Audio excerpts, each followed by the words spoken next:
Ողջույն, սիրելի հայրենակիցներ, հեռավար կապով հարցազրույցի եմ հրավիրել պատմաբան Արեգ Սաբգուլյանին։ Շնորհակալ եմ, պարոն Սաբգուլյան,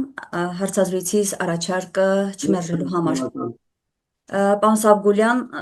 վերջին օրերին մենք մի նոր իրողության առաջ կանգնեցինք, իհարկե օգոստոսի 8-ից հետո այս զարգացումներն արդեն դառնում են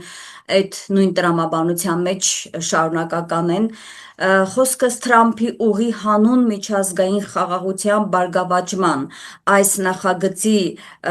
հետ կապված համատեղ հայտարարության մասին է, որ հանդես եկավ Հայաստանի արտգործնախարարը եւ ԱՄՆ պետքարտուղար Ռուբիոն, եւ արդեն մի քանի օր է այս թեմայի շուրջ տարբեր վերլուծաբաններ, տարբեր մասնագետներ իրենց կարծիքներն են հայտնում։ Գիտեք, խնդիրը որն է, մենք կարծես գտնվենք տարբեր իրականությունների մեջ։ Իշխանությունը իր բոլոր քայլերը անելիս դրանից հետո սկսում է ակտիվ քարոզչություն իրականացնել, որ այդ քայլը միակ փրկությունն է Հայաստանի համար, այդ քայլը միակ քայլն է, որ կարող է եւ խաղաղություն բերել, եւ տնտեսական զարգացում, եւ ինքնիշխանության հարցերը ավելի ամրապնդել եւ այլն եւ այլն։ Այս նույն քարոզչությունը նույն ակտիվությամբ շարունակվում է հիմա այս TRIP կոչվող ծրագրի հետ կապված, բայց մենք եկեք լինենք իրատես որպես մասնագետ նաև, որպես պատմաբան նաև վերլուծեք, թե ինչի հետ մենք գործ ունենք այն դեպքում, երբ որ 49 տարի նախնական ժամկետով տրամադրվել է կառուցապատման իրավունք, Հայաստանի մասնաբաժինը այդ TRIP զարգացման այդ ընկերությանը 74 կներեք, Հայաստանի մասնաբաժինը 26% է, 74-ը ամերիկյան կողմինն է, այս բոլոր փաստերը համադրելով դուք ռիսկեր տեսնում եք, թե ոչ, որովհետև ես հիմա իշխանության կարծիքն ասացի, որը ակտիվ քարոզում է, որ սա լավագույն փաստաթուղթն է Հայաստանի ապագան այսպես ամրապնդող, հակառակ կողմում բազմաթիվ մասնագետներ գտնում են, որ սա խիստ ռիսկային է եւ ճիշտ հակառակը կարող է տանել Հայաստանի պետականության ոչնչացման։ Հիմա ես ձեզ խնդրում եմ, որ դուք ներկայացնեք ձեր կարծիքը, դրանով հանդերձ նաև մեր ժողովրդին իրազեկենք, թե մենք իրականում ինչ փաստաթղթի հետ գործ ունենք։ Լսում ենք ձեզ, պարոն Սաբգուլյան, խնդրեմ։ Շնորհակալություն Արմինի ջան նաև մեկնաբանության համար։ Գիտեք, ներկա դրությամբ աշխարհում ընթանում է վերաբաժանման գործընթաց։ Եվ գերտերությունները մտել են արտաքնապես անկանոն բնույթ է դա կրում աշխարհի վերաբաժանման մրցավազքի մեջ։ Այս մրցավազքը բավականին հիշեցնում է ժամանակին երկու գերտերությունների Միացյալ Նահանգների եւ Ռուսաստանի խորհրդային միության ԽՍՀՄ-ի մրցակցությունը։ Եվ այս պարագայում նաև այն առանցքը, ուժի առանցքը, որը ներկայացնում են Վաշինգտոնը, Մոսկվան եւ Պեկինը, որոշվում է գալիք ապագայում, թե ով է լինելու հիմնական ուժային կենտրոն։ Այսինքն մենք շատ դեպքերում Հայաստանի Հանրապետությունում ընթացող քաղաքական, տնտեսական, մշակութային եւ այլ գործընթացները կապում ենք ներքաղաքական հարթության եւ կոնկրետ իշխանությունների վարած քաղաքականության հետ, բայց այստեղ կա նաեւ այլ մոտեցում, այսինքն ներքին միջավայրից գնալ դեպի արտաքին եւ արտաքինից գալ դեպի ներքին միջավայր եւ իրապես կարողանալ օբյեկտիվորեն վերլուծել արկա բոլոր հանգամանքները։ Միջև TRIP-ի, այսինքն Թրամփի ուղի հանուն միջազգային խաղաղության եւ բարգավաճման այդ փաստաթղթին անդրադառնալը, ես կցանկանայի փոքր պատմական էքսկուրս անել, որպեսզի մենք հասկանանք, թե այս փաստաթղթի հետևում ում ականջներն են երևում։ Եվ հիշենք նաեւ, ուղղակի որպես նախաբան, որ որքան էլ ասում է, որ սա եռակողմ է, բայց փաստաթղթում Թրամփը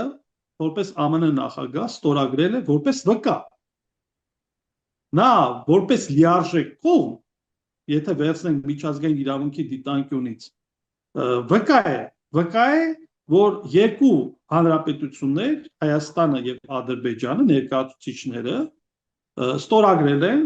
խաղաղության, համագործակցության,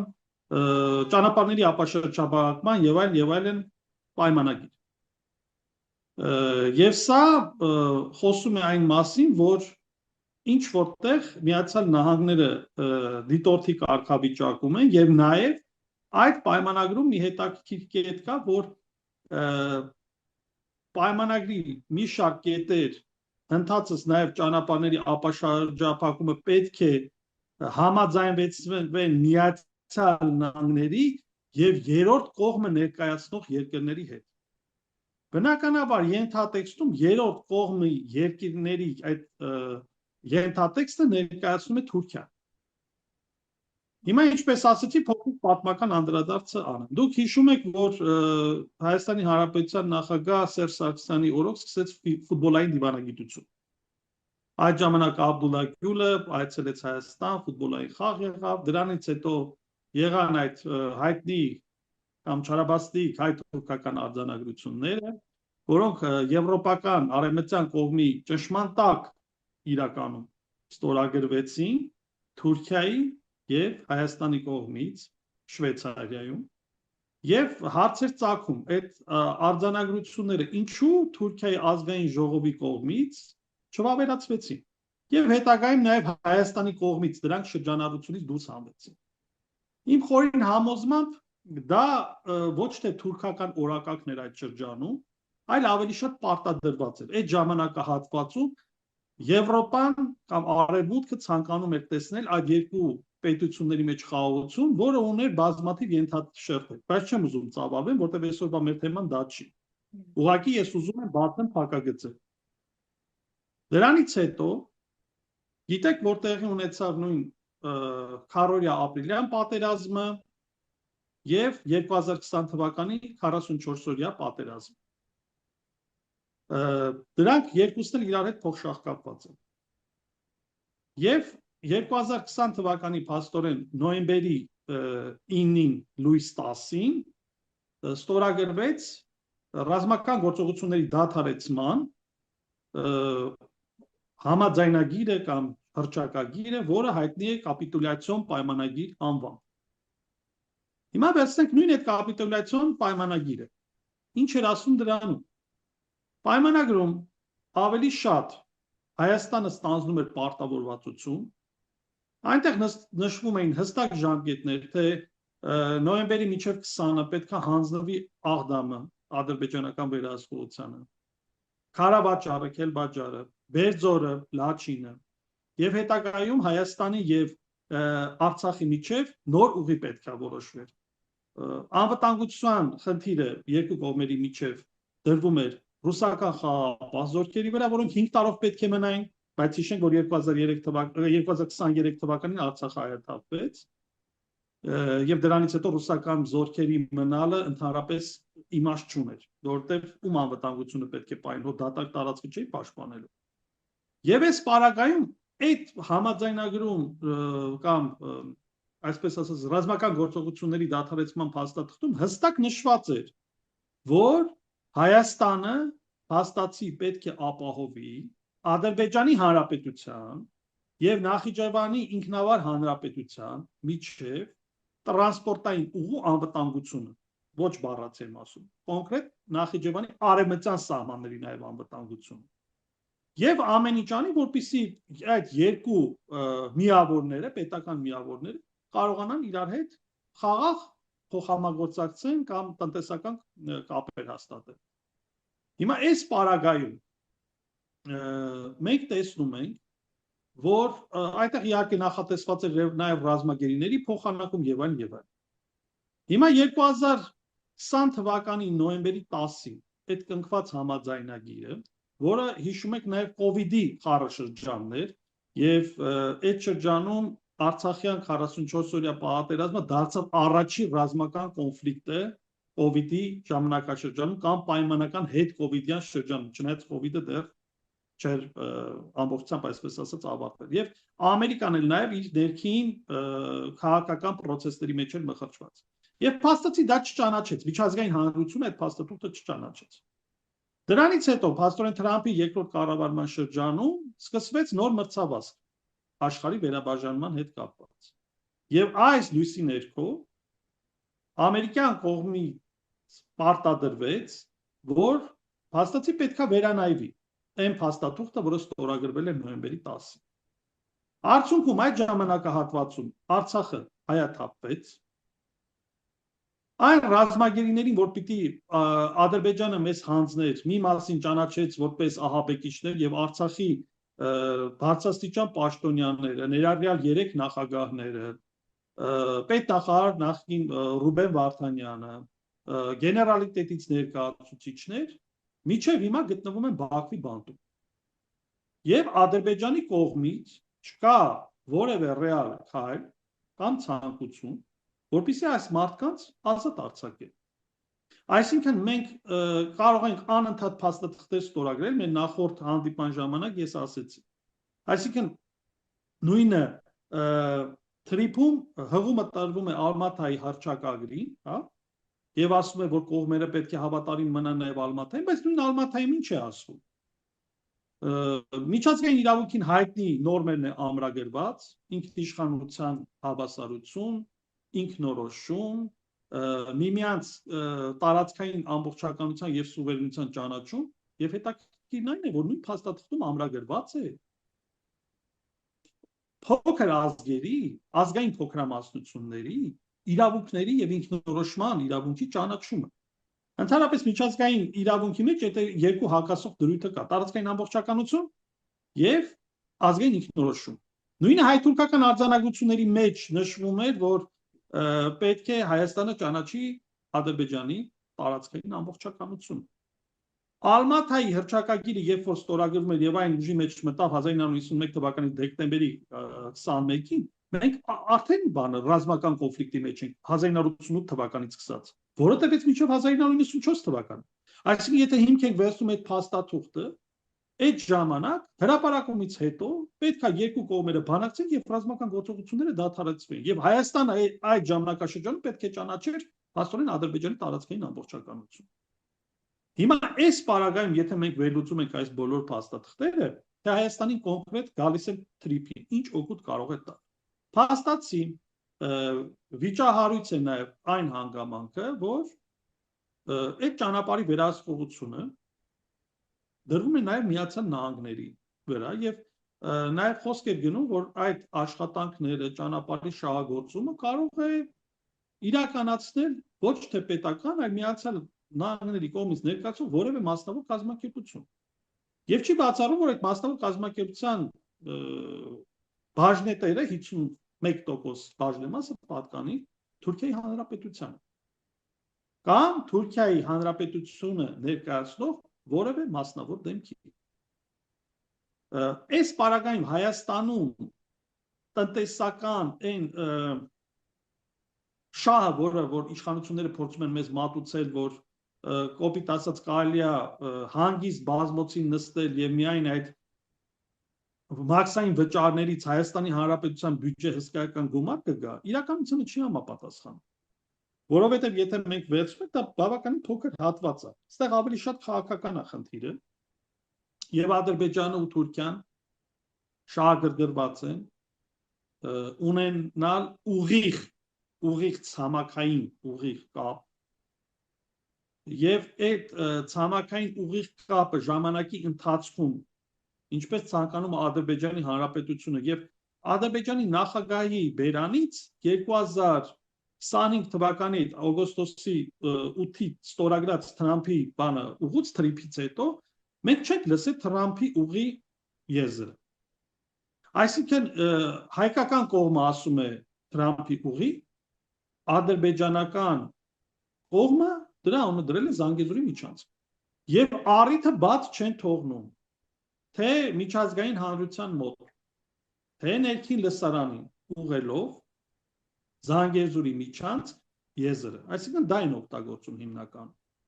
Այս պարագայում էլ որքան հայկական կողմը բարձրաձայնում է, որ Ադրբեջանը հավատարիմ մնա Թրամփի ուղու հռչակագրի տրամաբանությանը, մենք չենք տեսնում դա, որովհետև գիտեք ինչ, Մենք ցանկանում ենք, որ խաղաղություն լինի, արժանապատիվ խաղաղություն լինի, բայց այն քայլերը, որը Ադրբեջանն է անում, հա, Հայաստանը հռչակում է Արևմտյան Ադրբեջան, հայտարարում է, որ Զանգեզուրը եւ Սևանալիճը իրենց տերմինաբանությամբ Գյոյչան հանդիսանում է Ադրբեջանի անկախտելի մասը, որը Հայաստանի Հանրապետության սուվերեն տարածքի մեջ է մտնում։ Ներկա դրությամբ Ադրբեջանը գրավել է Հայաստանի Հանրապետության սուվերեն տարածքից 20,000 հեկտար։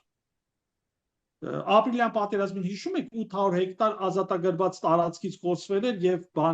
թիրախ սարքեցին, ասեցին Սերժ Սարգսյանը 800 հեկտար կորցրել է եւ այլն, ներկա իշխանությունները, որը ժամանակին ընդդիմություն էին, առավոտից իրիկուն թմկահարում էին, որ Սերժ Սարգսյանը կորցրել է 800 հեկտար։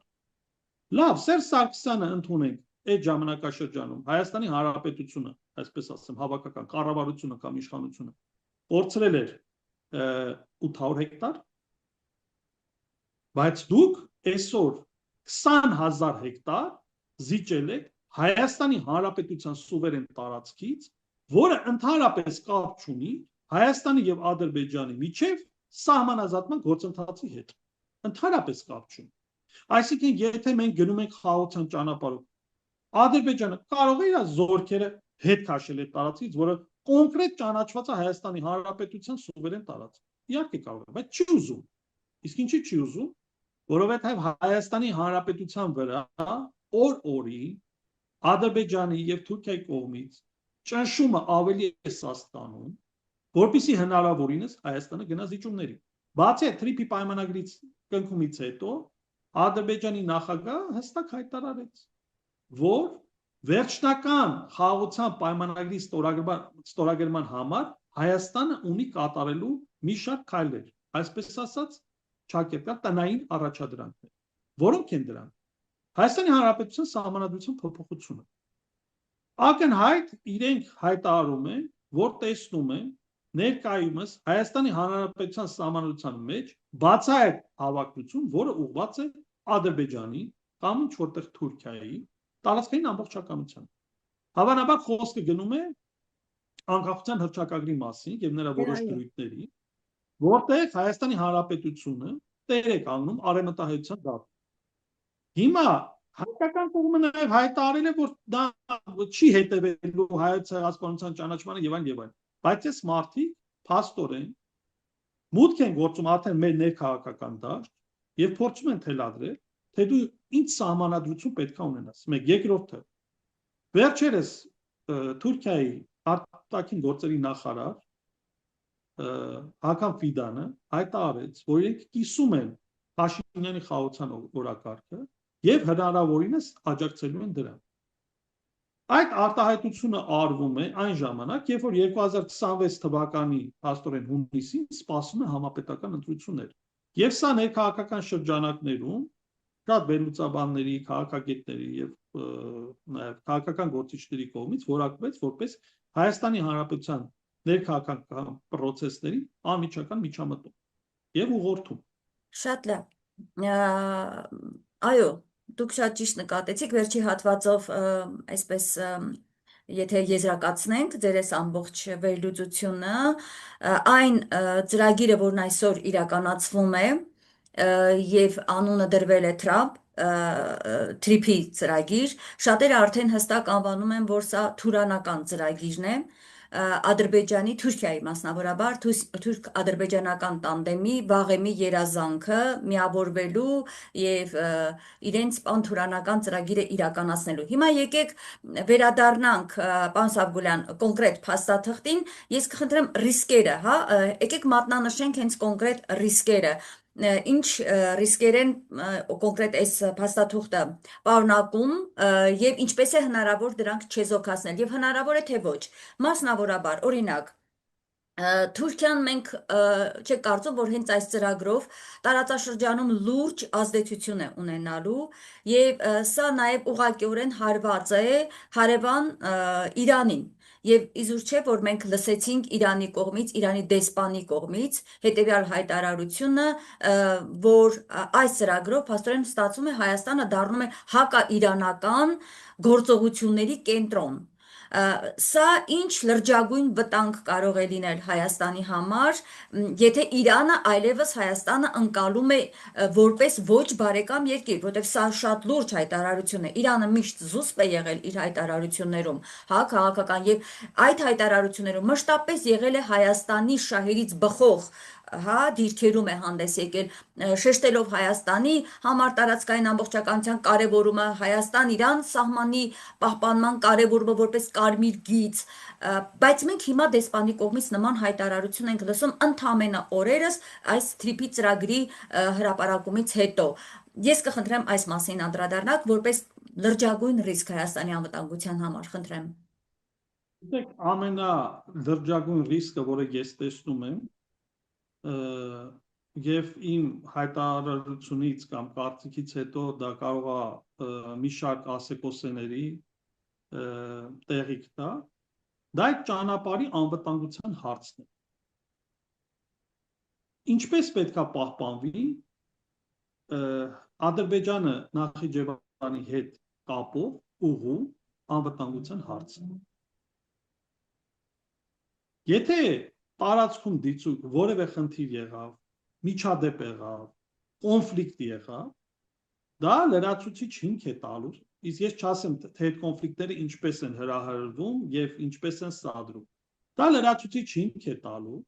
որ Ադրբեջանը եւ Թուրքիան զորք մտցնեն եւ փորձեն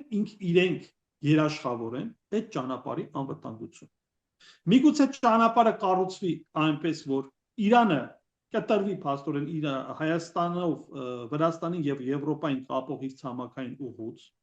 եւ դա նույնպես ռազմական կոնֆլիկտի հիմք հանդիսանա, եւ փաստացի Ադրբեջանն ու Թուրքիան իրավունք ստանան զորք մտցնեն, որպեսզի ապահովեն իրենց կենսական կապը։ Առաջին խնդիրը, որտեղ շատ հեղեղուկ, այսինքն գիտեք ինչ, մենք Կելի կրկնում եմ, շատ բան կարող ենք հաստատքի մեջ ամրագրել, բայց այսօր աշխարհում գործում է ուժի իրավունքը։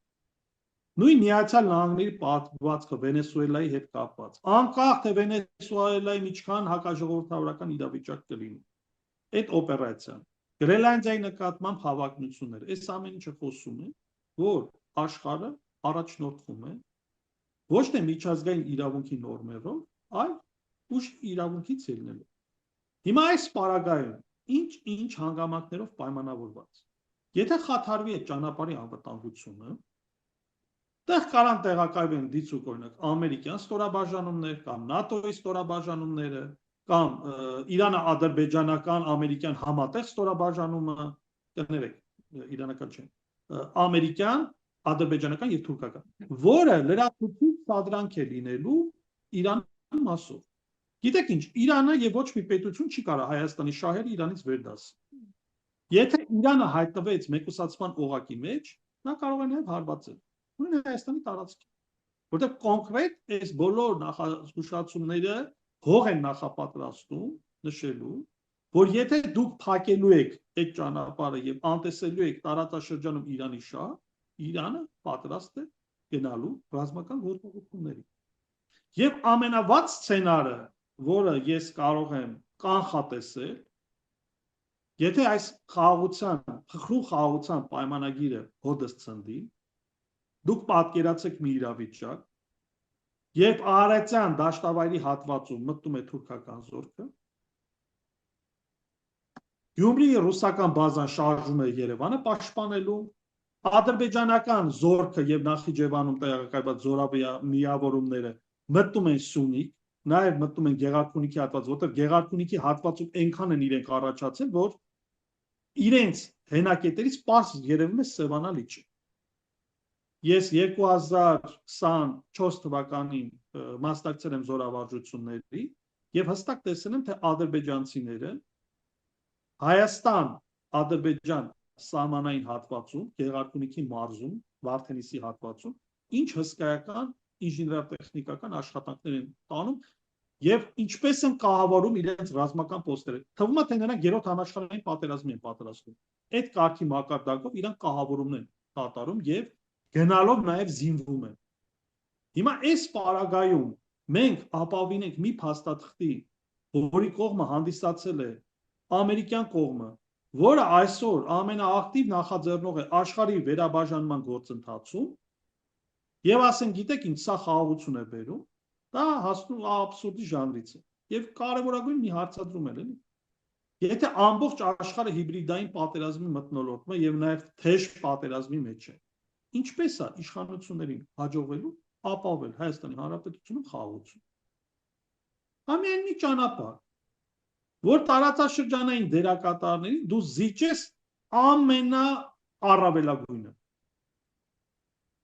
Տարածք հայրենիքի 1/3-ը իդեմս Արցախի եւ ազատագրված տարածքների զիջվեց։ Այսօր ուրիշ բան է աշխարհը պահանջում։ Այսօր ասում է դու պետք է զիջես քո ազգային ինքնությունը։ Եվ հիբրիդային պատերազմը սկսված հայ առաքելական եկեղեցու դեմ։ Դուք նշում եք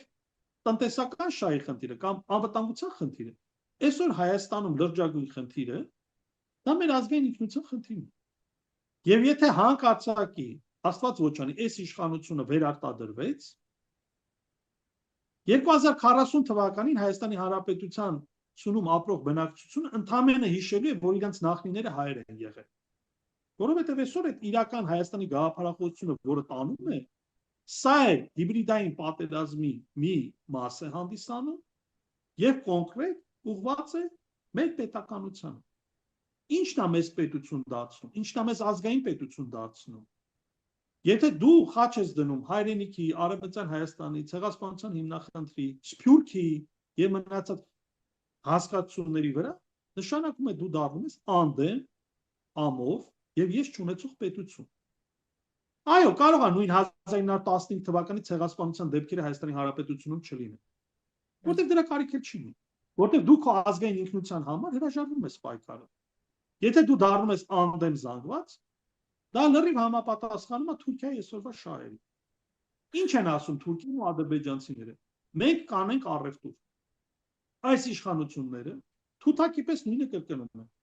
Էժան դիզվարելիք կներբուծեն։ Էժան ապրանքներ Թուրքիայից հոսանք կմեծանա։ Այո, տնտեսական առումով Հայաստանի Հանրապետությունը կարող է շահավետ լինել։ Բայց ինչու՞։ Բայց ինչով, երբ որ տնտեսապես կկլանի ամբողջ մեր տնտեսությունը կկլանվի Թուրքիայի եւ Ադրբեջանի կողմից, դրա շահը ո՞րն է, որ կփոշիանա եղած մեր արտադրությունները, հա, այսինքն հիմա դες շահը շատ պայմանական էր ասված։ Գիտեք ինչ, մեր պետությունը վիճակագրությամբ է առաջնորդվում։ Վերցնում է ազգային վիճակագրական ծառայության տվյալները եւ ասում է, գիտեք ինչ, օրինակի համար պայմանական եմ ասում, թեկուզ Թուրքիայի դիվանագիտական հարաբերություններ չկա, բայց կա ապրանքաշրջանառության բանը, վիճակագրություն։ Առաջ ենթադրենք, ընդունենք պայմանական $100 միլիոն էր, հիմա դա հասել է 2 կամ 5 միլիարդ $։ Իրանք սա կարան ներկայացնեն, որ սա տնտեսապես օգուտ ալինելու էժան դիզվարելի, չնայած Պարսկաստանից նույնը կարան եւ էժան գազ բերեն եւ ավելի էժան դիզվարելի։ Ժամանակին էլ նաև Եվրոպայից էին առնում դիզվարելիքը եւ բենզինը, ասում են ինչու է Եվրոպայից թանկ առնում, ասում են դա քաղաքականություն է։ Խորհրդային միության մեջ էլ կար այս տրամաբանությունը, այնքան հացահատիկ ինչքան մնում էր ձյան տակ, այդքան չափով գնում են Կանադայից, դա քաղաքականություն։ Հիմա Հայաստանի Հանրապետությունը ինչ պետք է անի։ Այս հարաբերփոխ աշխարհում փորձի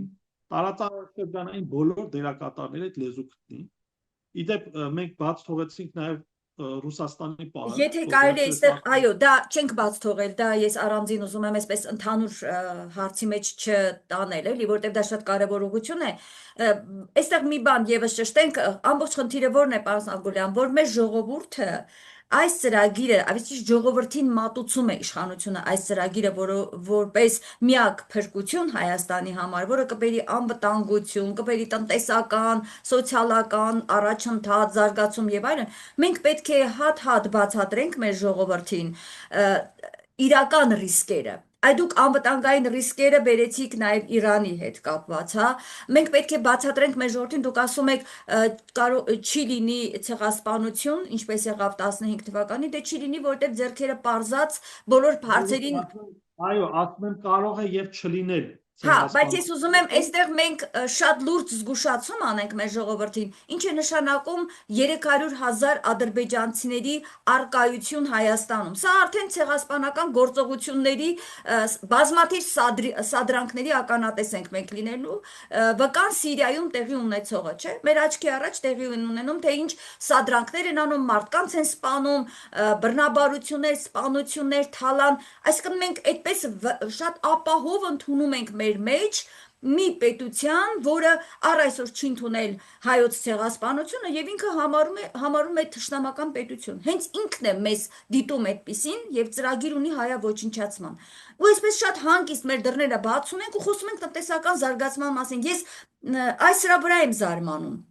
որ մեր տնտեսագետները նստած մանրակրկիտ վերլուծում են ինչ շահեր կունենանք, բայց նախ եւ առաջ մենք հասկանանք մեր ինքնությունը, մեր ինքնիշխանությունը մնալու է թե չէ։ Եթե թուրքը դուռը բացում է ու մտնում է մեր տուն, հետևանքը ինչ է լինելու, սա պարզ, շատ պարզ, առանց խորքային վերլուծությունների կարծում հայ մարդուն պետք է ներկայացնել։ Ինչը որ համաձայն չեք, որ անհրաժեշտ չափով չի անում մեր ընդդիմությունը, որովհետև եթե այդ բաները հասնի հայ մարդը լավ գիտի ինչ է նշանակում Թուրքի հետ բարեկամությունը։ Պարզապես պետք է նորից վերհիշեցնել պատմական դասերը, ինչը պատմաբանները նաև կարծում շատ լավ պիտի անեք։ Եվ հիմա հենց այս համատեքստում դուք որպես ռիսկ տեսնում եք, օրինակ Սյունիքը կարող է 1 օր, եթե իհարկե դեռ չեն տվել, կամ Մեղրին, եթե իհարկե դեռ չի տրված, որովհետև Արևը ակնարկում է, որ մենք ունենք պայմանավորվածություններ։ Ադրբեջանական կողմը անդադ խոսում ինչ որ բանավոր պայմանավորվածություններից։ Իսկ գուցե արդեն հանձնված են, մեր հայրենիքը հանձնված է, ու մենք այսպես խոսում ենք ինչ որ մի միջանցքի կամ ինչ որ ճանապարհի մասին, թե դրա անունը ինչ է, այլևս կարևորել չէ։ Եթե հանձնել է, խնդիրը սա է, պարոն Սաբուլյան։ Հիմա մենք պիտի մեր ժողովրդին ասենք, եթե այս ծրագիրը իրականացվում է, այս կետերով մենք ինչի առաջ ենք կանգնում, մենք վաղը դադարում ենք հայ լինելուց։ Ես խնդրում եմ այդ առումով, եթե ունեք նաև էլի ասելիք, հա, ի վերջո մենք մեր ինքնիշխանությունը կորցնում ենք այս ծրագրով, թե ոչ, խնդրեմ։ Արմինե ջան, միանշանակ մենք մեր ինքնիշխանությունը, եթե բացարձակ որակում չտան, որ կորցնում ենք, ապա մենք մեր ինքնիշխանությունից եւ անկախությունից մի հատ խոշոր հետ քայլ ենք կատարում։ Ցեղասպանություն եղավ 2023 թվականին Արցախի հայաթափումը, դա նույն ՄԱԿ-ի կողմից ընդունված կոնվենցիաներով, երբ որ դու տվյալ էթնիկ հանրության համար ստեղծում ես անտանելի, անելանելի պայմաններ, որի արդյունքում ստիպված է այդ հանրությունը լքել, թողել իր հայրենիքը, իր օջախը, դա նույնպես համարվում է ցեղասպանություն։ Այո։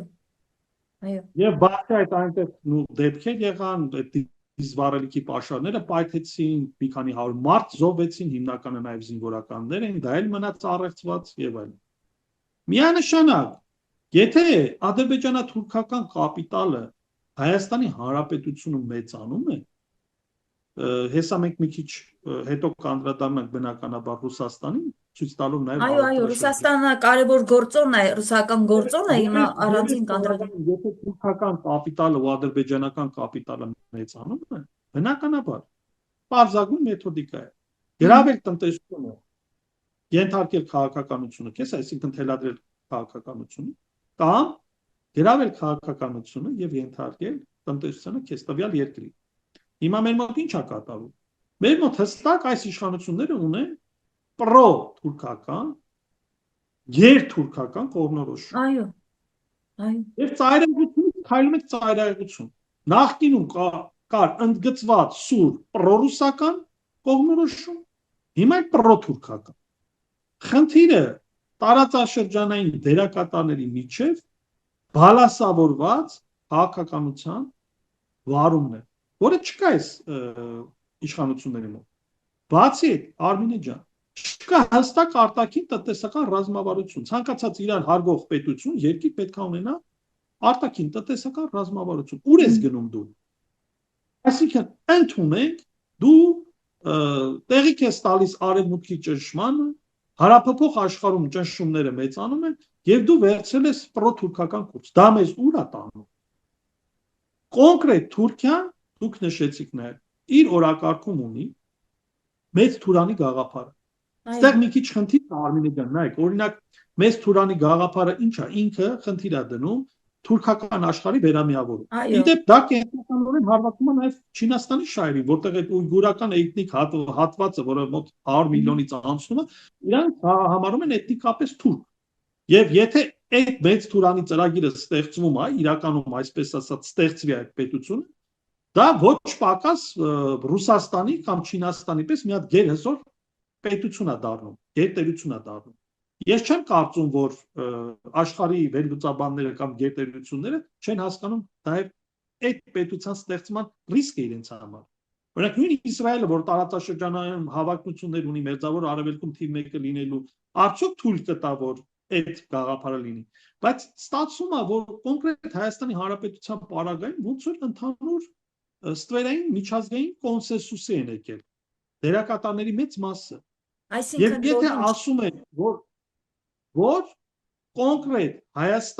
Հայաստանը հանձնվում է Թուրքիայի հովանավորությանը, որովհետև այսօր նայեք, Թուրքիան ինչ գործառույթ է կատարում, ինչա Ռուսաստանը շատ դեպքերում Թուրքիայի հետ գնում փոխզիջումների, որտեղ վախենում է թուրքական ճակատը բացվելուց։ Այո։ Ռուսաստանի նման գերհսկատերությունը մի ոտքը շահկապված է ռուս-ուկրաինական պատերազմում, եւ նա սարսափնա, որ թուրքական ճակատը բացվի։ Եվ այս առումով Ռուսաստանի դաշնությունը Կովկասում վարում է թուրքերի հետ փոխհամագործակցելու իմիտացիոն քաղաքականություն։ Ով է ասել, որ Ռուսաստանը շահագրգիռ է, որ պետք է Կովկասը զիջի Թուրքիային։ Բայց դա հարկադրված է միջև ուկրաինական ճգնաժամի ավարտը։ Եվ եթե հանգարցակի բացվի թուրքական ճակատը եւ ՆԱՏՕ-ին մենք գիտենք ամենահսկայական բանակը եւ զինված ուժեր ունեն թուրքերը, բացի այդ ՆԱՏՕ-ին կռվողը թուրքերն են լինելու։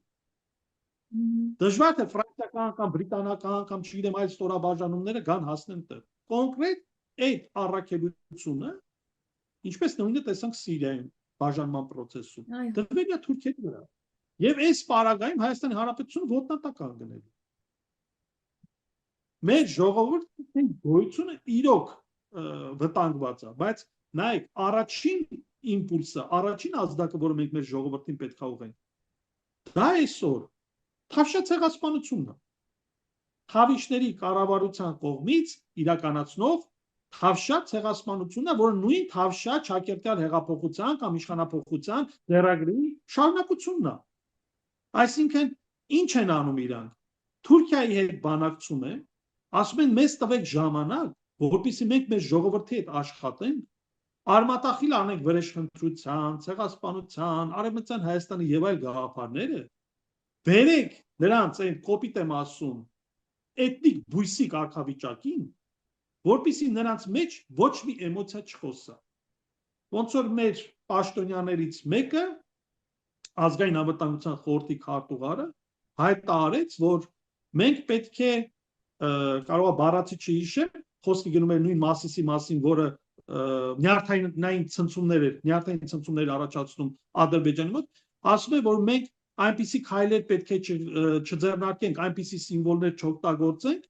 որպիսի հարևանների մոտ ցնցումներ չլինի։ Այսինքն դու կարող ես բանը քո հայրը մասնակցած լինի Արցախյան պատերազմին, իր նկարը փակցնես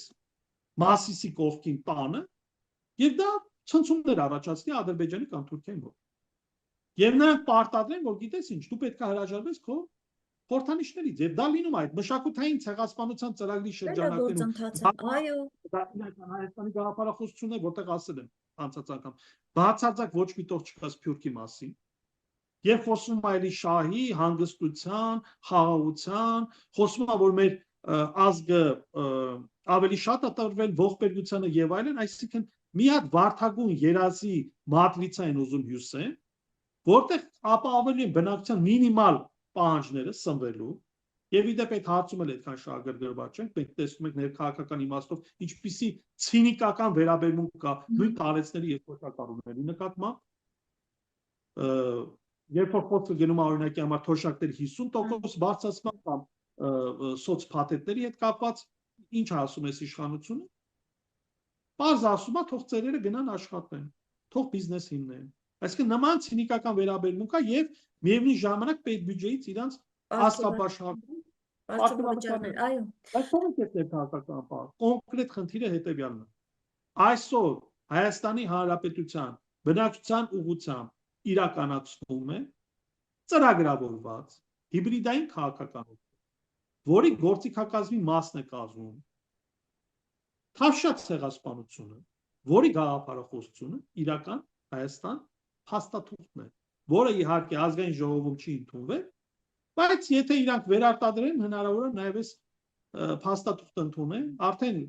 կառավարության գլուխը Նիկոլ Փաշինյանը երկ է գրել իրական Հայաստանի հետ կապած, հիմն է գրել,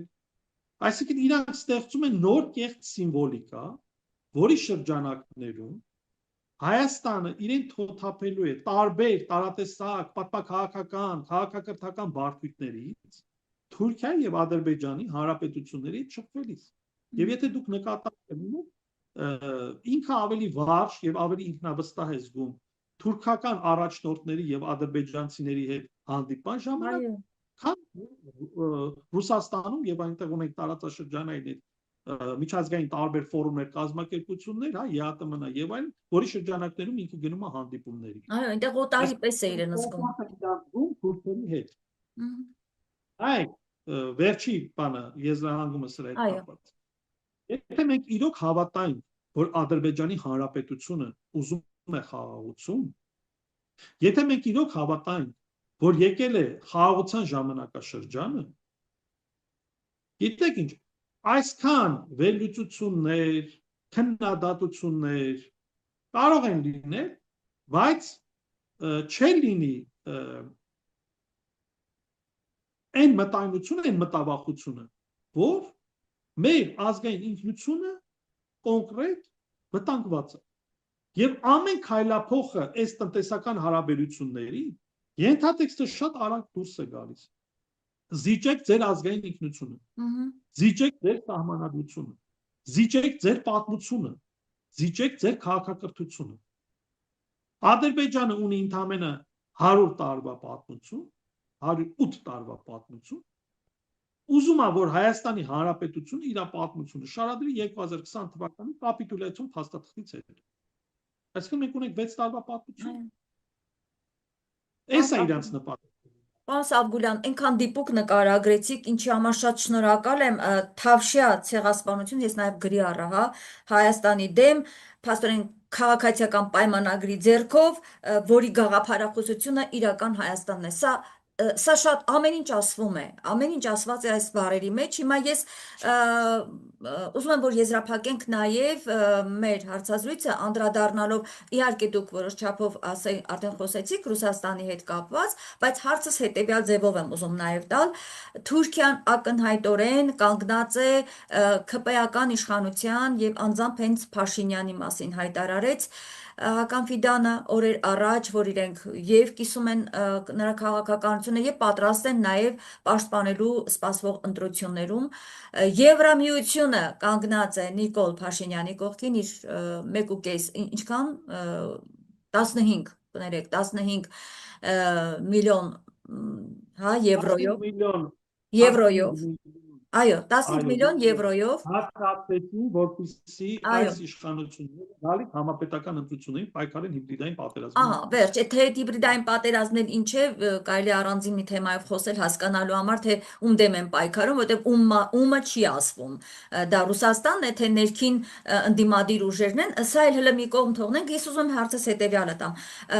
Միացյալ Նահանգներն էլ, այո, պաշտպանում է Նիկոլ Փաշինյանին։ Պարոն Սաբգուլյան, հիմա մենք ազգային ուժերը, հայ ժողովուրդը, որը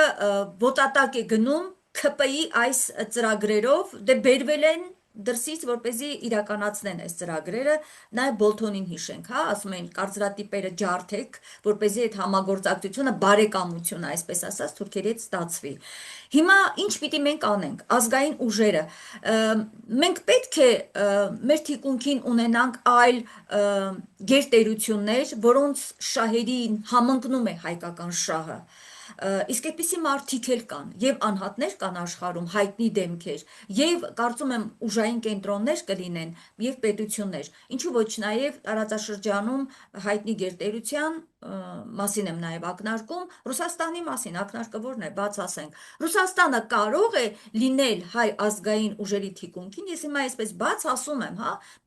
չթաքցնենք, փակագծեր չդնենք, եթե իրենք Թուրքիային են դարձրել, ԿՊ-ն Փաշինյանը Թուրքիային դարձրել է իր քաղաքական թիկունքը, ուրեմն մենք պետք է հասկանանք, որ պետությունը կարող է հակադարձել եւ որ պետությունը կարող է լինել հայկական ազգային ուժերի թիկունքին։ Գուցե պետք է արդեն խոսենք բարձրաձայն այդ մասին։ Դա կարող է լինել Իրանը, կարող է գուցե լինել Չինաստանը, գուցե Հնդկաստանը եւ ի վերջո բարեկամ Ռուսաստանը, մենք պետք է խոսենք այս մասին, որտեղ գիտեք ինչն է խնդիրը, սա էլ ասեմ ու լսեմ ձեզ։ Երբ որ մենք խոսում ենք ռուսական կողմի օգնության, օժանդակության եւ այլնի հետ կապված, միանգամից ասում են մեր ինքնիշխանությունը։ Իսկ եթե իրենք Թուրքիային են բերում Հայաստանի տերը դարձնելու, այդտեղ մենք իրավունք չունենք ասելու, որ դուք ոչնչացնում եք հայի տեսակը։ Ուրեմն մենք պետք է ապավինենք, ստիպված ենք ապավինելու աշխարհի այն ուժերին եւ կամ ուժային կենտրոններին, որոնց շահերը համընկնում են։ Քիչ թե շատ ասենք իրենց ձեռնտու չէ, որ Հայաստան պետությունը այստեղ վերանա։ Հայ տեսակը ոչնչանա, իրենց ձեռնտու չէ, այդպեսին կան, չէ, ի վերջո թվածս պետություններին հաստատ ձեռնտու չի լինելու։ Բայց պետք է աշխատել։ Հիմա չեք կարծում, որ հրապարակա պետք է դա ասել, քաղաքական ուժերն էլ դա պետք է ասեն եւ հստակ աշխատանք տարվի իշա մեր փրկության։ Մենք այդ արդեն իրավիճակում ենք հայտնվել։ Խնդրեմ ձեր դիտարկումը նաեւ ռուսական կողմի հետ կապված։ Խնդրեմ։ Գիտեք, Հայաստանի Հանրապետությունը 2020 թվականի այդ կապիտուլյացիոն պայմանագրից հետո միջազգային ասպարեզում բավականին իր դիրքերը զիջեց։ Եվ կարելի ասել, որ այդ գերտերությունների փոխշփումների ընթացքում մեր պետությունը ավելի շատ հայտնվել է ինչ-որ լուսանցքային միջավայրում։ Կուլիսների հետևում ամեն ինչ որոշում են, վերջում Հայաստանին հրավիրում են ստորագրությունը դնի ինչ-որ փաստաթղթի վրա։ Եվրոպային կանչում Հայաստանի ներկայացուցիչները վազում են, Ամերիկային կանչում վազում են, Մոսկվային կանչում վազում են։ Այսինքն տպավորությունն է նա, որ մեր երկրի ղեկավարությունը գլուխը կորցրած, գլխապատար, ցանկացած հնարավոր միջոց ուզում է օգտագործել, որ որոշակիացի ոչ միայն Հայաստանի Հանրապետության կարգավիճակը, այլ ընդհանրապես իրենց կարգավիճակը։ Իշխանափոխությունից հետո ուր են իրանք հայտնվել։ Միանշանակ պատմության աղբակներում։ Իրանք ուրիշ տեղ չունեն։ Ինչ վերաբերում է տարածաշրջանային դերակատարներին։ Գիտեք, ընդհանրապես Տիգրան Մեծի որդի Արտավազդի շրջանը համարվում է Հայաստանի մեծ հայքի, Հայաստանի, ուզում եմ ասել Հայաստանի Հանրապետության կառավարման ոսկե դարաշրջանը, երբ որ հստակ հավասարակշռվում էր հռոմեական կայսրության եւ Պարթևաստանի շահերը։ Այսինքն Արտավազդը հայտնի է նաեւ որպես Արտավազդ II բալանսավորված քաղաքականության պատմական դեմք։ Եվ նման դեմքեր մենք ունեցել։ Բայց այդ ժամանակաշրջանի Հայաստանը իրանից ուժ էր ներկայացնում։ Հիմա այս ժամանակահատվածում, երբ որ քաղաքականապես, տնտեսապես, միջազգային հարթակներում Հայաստանը վիրավոր է, բնականաբար թշնամին օգտվելու է եւ ճնշումը մեծացնելու։ Այս պարագայում գերպրոթուրքական ուղղություն վերցնելը եւ մենակ այդ ուղղությամբ գնալը նույն քաղաքական անկախատեսելի հետևանքներն է ունենալու։ Եթե մենք տարածաշրջանում ընտրենք որևէ դերակատար, լինի դա Իրանը, Ռուսաստանը, մի քիչ ավելի հեռու Չինաստանը։ Այո, բնականաբար այսօր Ռուսաստանի ազդեցությունը Հայաստանում մեծ է, բայց պետք է օբյեկտիվ ճշմարտություն ասել նաև։ Ապրիլյան քարորյա պատերազմից հետո եւ 44 օրյայից հետո մեր հանրության մեջ բավականին մեծ փոփոխություն է գնացել դեպի Ռուսաստանը։ Այսինքն այն հավատը կար, որ Ռուսաստանը մեր ռազմավարական դաշնակիցն է, դա լրջագույնս ցնցվել է։ Եվ Ռուսաստանի կողմից պաշտոնյաները, երբ որ հայտարարություններ են անում, ասում են ժողովուրդը պետք է կողմնորոշվի, մասնավորապես Սերգեյ Լավրովը իր վերջին կոնֆերանսի ժամանակ ասաց, որ ժողովուրդը պետք է որոշի, ինքը մնում է ԵԱՏՄ-ում, թե գնում է Եվրամիությունում, որտեղ երկուսը համատեղել չի լինի։ Տնտեսական տարբեր հստակ հարց դրեց, կողմնորոշվեք։ Տարբեր աշխարհաքաղաքական ուղղությունները։ Չէ՞ որ, եթե դու գնում ես Եվրամիություն, դու գնում ես դեպի ՆԱՏՕ։ Այո։ Դա այսինքն առաջի աստիճանը Եվրամիությունն է, իդեպ դրա հետ կապված անցած տարի մի հատ մեկ էջանոց օրենք ընդունեց այս բանը ազգային ժողովը, մեկ էջ, որ ըստ որի ասում է, որ մենք վերցնում ենք քաղաքական կուրսը դեպի Եվրամիություն։ Դա ընդհանրապես մի այլ թեմա է, թե արդյոք Եվրամիությունը ձեզ սպասում է, թե ոչ։ Թուրքիան տասնյակ տարիներ փորձում է։ Վրաստանը արդեն 20 քանի տարի է փորձում է մտնի։ Եվ բացի այդ Հայաստանին Եվրամիությունը հնարավորություն ընձեռել էր, մոտ 10 տարի տրվել էր Հայաստանի ժամանակ, որպեսզի հայկական ապրանքները բերվեն եվրոպական ստանդարտների։ Բայց այդ 10 տարվա ընթացքում ոչ մի էական փոփոխություն չեղավ։ Ընդամենը Հայաստանում արտադրված այն ապրանքները համարում էր, եթե 70%-ը հայկական ծագում ունի, թույլ էին տալիս առանց լուրջ վերահսկողության մտնել եվրոպական շուկա։ Հիմա այս պարագայում պետք է տանեն հավասարակշռված քաղաքականություն, բայց Հայաստանի Հանրապետության իշխանությունները Արցախի կորստից հետո լեգիտիմ չեն, բարոյապես լեգիտիմ չեն։ Խնդիրը նաև ստեղ է։ Այսինքն ոչ միայն քաղաքական լեգիտիմության հարցն է, այլև բարոյական լեգիտիմության հարցն է։ Եվ պատմության մեջ կարելի է մի քանի դեպք հիշել կամ չհիշել, որ պարտված իշխանությունը շարունակում է կառավարել եւ ավելին փորձ է անում վերարտադրվել եւ բնականաբար այս հանգամանքը պետք է դիտել հիբրիդային պատերազմի շրջանակներում, թե բնակչության ուղղությամբ քարոզչական ինչ տեսակի ահաբեկչություն է տեղի ունենում, մասնավորապես օգտագործելու խաղաղության օրակարգը։ Մենք չլինենք, լինելու է պատերազմ։ Այսօր այս իշխանությունները շանտաժի լեզվով են խոսում։ Եթե Ռուսաստանը պաշտպանելու է այստեղ ազգային ինչ-որ ուժերի, լինելու է ռևանշիստական տրամադրություններ։ Այս ենթատեքստը նույնպես բարձրացնում է։ Այսինքն նորից կոնֆլիկտը հրահրվելու է։ Դիցուք ընդունենք Ռուսաստանի դաշնությունը աջակցում է տարածքում որևէ ազգային ուժի եւ իշխանափոխությունից հետո ռուս-ուկրաինական պատերազմի ավարտից հետո կարող է տարածաշրջանում հրահրվել ռևանշիստական տրամադրություններ Արցախը հետ բերելու։ Իրանց ընկալմամբ եմ ասում ռևանշիստական։ Ես Արցախը համարում եմ մեր պատմական անկախտելի մասը, որը մենք գիտենք, թե ինչ պայմաններում ԽՍՀՄ-ում հայտնվեց Ադրբեջանի կազմում։ Ստալինի որոշմամբ։ Այսինքն այս պարագան էլ արդյոք միջազգայինորեն այդ որոշումը հիմքեր ուներ, թե չէ, երբ որ մեկ գրչի հարվածով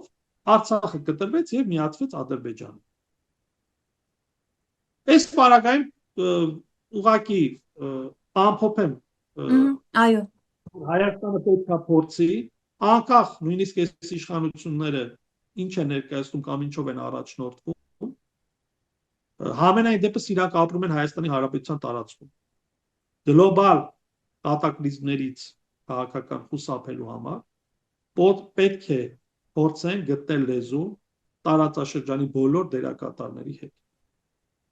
Ես կարծում եմ սա առողջ տրամաբանության շրջանակներում է, որը իհարկե իրանք դրան չեն հետևելու։ Իրենք այսօր հստակ ընտրել են կուրս եւ մտածում են, որ իրանք վերարտադրման միակ հաղթաթուղթը այսօր Թուրքիայի եւ Ադրբեջանի հետ ամուր տնտեսական կապերի պահպանումն է եւ այդ հիմքով ժողովրդին ներշնչելը, որ իրենց գոյությամբ երաշխավորված է մշտնջենական եւ երկարատև խաղաղություն եւ գալիք համապետական ընտրություններին ընտրեք քաղաքացիական պայմանագիր կուսակցությանը, որը երաշխավորելու է տարածաշրջանում անվտանգություն։ Պատկերացնում եք։ Հայաստանի Հանրապետությունը չէր կարողանում երաշխավորել Արցախի անվտանգությունը, Արցախի բնակչության անվտանգությունը, իշխանությունը նկատմամբ, բայց ինքը կարողանում է երաշխավորել Հայաստանի Հանրապետության անվտանգությունը։ Եվ վերջում ասեմ նաև այդ մասը, որ Հայաստանի Հանրապետության իշխանություններից ոչ խաղաղությունն է կախված, ոչ պատերազմ։ Եթե իրենք ունենային որոշում կայացնելու, որոշում ընդունելու հնարավորությունը, ես կարծում եմ, այսօր ամբողջական իշխանական խունտայով չէին վազելու թուրք պաշտոնյաների հետևից եւ ինչպես վերջերս Հայաստանի Հանրապետության նախագահը շնորհակալություն հայտնեց Ադրբեջանի նախագահին ու անհասկանալի է թե ինչի անընդհատ ինքը շնորհակալություն հայտնում եւ նաեւ մոռանում որ Հայաստանի Հանրապետության Սահմանադրության պետության գլուխը ինքն է եւ խոսակցության մեջ նշում է որ երկրի ղեկավար Նիկոլ Փաշինյանը չունենք մենք Սահմանադրության կետ որի համաձայն Նիկոլ Փաշինյանը երկրի ղեկավարն է դա կառավարության գլուխ այսքան Շնորհակալ եմ, պարոն Սավգորյան, ուղղակի որպես ավարտի եւ նաեւ ամփոփում ձեր այդ դիտարկումը, որ եթե իրենք կարողանային չէին վազի Թուրքիային, կարծում եմ հակառակ պարագան է, ձեր ամբողջ նաեւ վերլուծությունը հենց դա է ցույց տալիս, որ այս մարդիկ ոչ թե վազում են, որովհետեւ չունեն տարբերակ, վազում են, որովհետեւ այնտեղից ֆինանսավորվել են, այնտեղի հոսքերով Թավշյա հեղափոխությունն է Հայաստանում իրականացվել եւ դրա մասին բազմաթիվ անգամ ասվում է, այսինքն իրենք եկել են թուրքական ծրագիր իրականացնելու, ոչ թե իրենք անգամ բարդ իրավիճակում են գտնվում, որ ճար չունեն, ստիպված են դիմում թուրքերին, ոչ, իրենք եկել են հստակ թուրքական ծրագիր են իրականացնում, այդ ֆոնի մեջ իրենք խաղեր են տալիս, թե ռուսական կողմի այդ տպավորություն իբր ստեղծելով, թե Ռուսաստանի հետ են ուզում հարաբերությունները կարգավորել, բայց այդ բոլորը մենք արդեն 8 տարի տեսնում ենք բլեֆ է, բարի բուն իմաստով, որովհետև Փաշինյանը գնում է Պուտինի հետ այնտեղ այնպես է խոսում, իբր թե շատ բարեկամ, լավ հարաբերություններ են, հետ է գալիս կոնկրետ քայլեր է, գործողություններ է առնում, որոնք ուղղակիորեն հակառուսական դաշտում են եւ այստեղ արդեն բավական է, բացահայտ ակնհայտ է, որ մանիպուլացնում են։ Այսինքն սրանք ոչ թե աշխարհ քաղաքական իրավիճակի անճարությունից է, որ դարձել են թուրքամետ, այլ սրանք թուրքամետ գործիչներ են։ Իրենց կենսագրությամբ, իրենց ամբողջ անցած ուղով եւ կատարած քայլերով։ Սա պիտի հստակ լինի մեր ժողովրդին, որովհետեւ երբեմն ես լսում եմ ժողովրդի հետ այսպես զրույցներում, հարցազրույցներում, հարցումներում, որ ասում են, բա դե ինչ անեն, ճար չունեն, չէ։ Իրենք են ստեղծել այս իրավիճակը, իրենք եկել են Հայաստանը թուրքական դաշտ տեղափոխելու համար եւ դուք նաեւ ձեր մտքում դա հստակ ասացիք։ Եթե կա ավելացում, մի հատ կարճ խնդրեմ։ Այո։ Վերջերս Պաշտպանության նախկին նախարար Արշակ Կարապետյանը, որը նշանակվել էր Պաշտպանության նախարար Նիկոլ Փաշինյանի կաբինետում կառավարության իհարկե անդամ է եւ նաեւ հետագայում դարձավ Նիկոլ Փաշինյանի խորհրդական հանդես է եկել հայտարարությամբ որ ինքը ունի փաստաթուղթ որով ապացուցվում է որ Նիկոլ Փաշինյանը հանդիսանում է օտարերկրյա գործակալ օտարերկրյա ազդեցության գործակալ եւ ոչ միայն Նիկոլ Փաշինյանը այլև նրա մի շատ համախոհն նաեւ մի քանի տարի առաջ Սերժ Սարգսյանը նույնպես հայտարարեց, որ ինքը ունի փաստաթղթեր, որոնց պարագայում, եթե նա հրապարակեց, Նիկոլ Փաշինյանը հայտնվելու է մեղմ ասած շատ վատ եւ ծանր իրավիճակում, ոչ բառացիեմ ասում։ Իմ հորդորն այն է, որ նախկին բոլոր պաշտոնյաները բարձրաստիճան, լինեն նախագահներ, նախարարներ, անվտանգության աշխատակիցներ որոնք ունեն համապատասխան փաստաթղթեր, որոնք լույս կարող են սփռել իրականությանը եւ բացահայտել մարդկանց գործակալ լինելը, թող հրապարակեն։ Ոչ թե դրա մասին խոսեն, նախազգուշացնեն, այլ ուղղակի այդ փաստաթղթերը հրապարակեն։ Եվ ես կարծում եմ, եթե գլխավոր դատախազությունը կամ քննչական կոմիտեն այդ փաստաթղթերը հիմք չվերցնի եւ քրեական գործ չհարուցի, ապա հետագայում եւ գալիք համապետական ընտրություններում դա լուրջ հաղթաթուղթ կլինի ընդդիմության ձեռքում, որպեսզի մեր ժողովրդի աչքերը բացեն եւ փաստացի ցույց տան ով է։ Շնորհակալ եմ, պարոն Սավգորյան, մանրակրկիտ այս վերլուծության համար շնորհակալ եմ, ես վերհիշեցնեմ իմ հեռուստադիտողներին, տեսակապով ես զրուցում էի պատմաբան Արեգ Սավգորյանի հետ, լավ եղեք, կհանդիպենք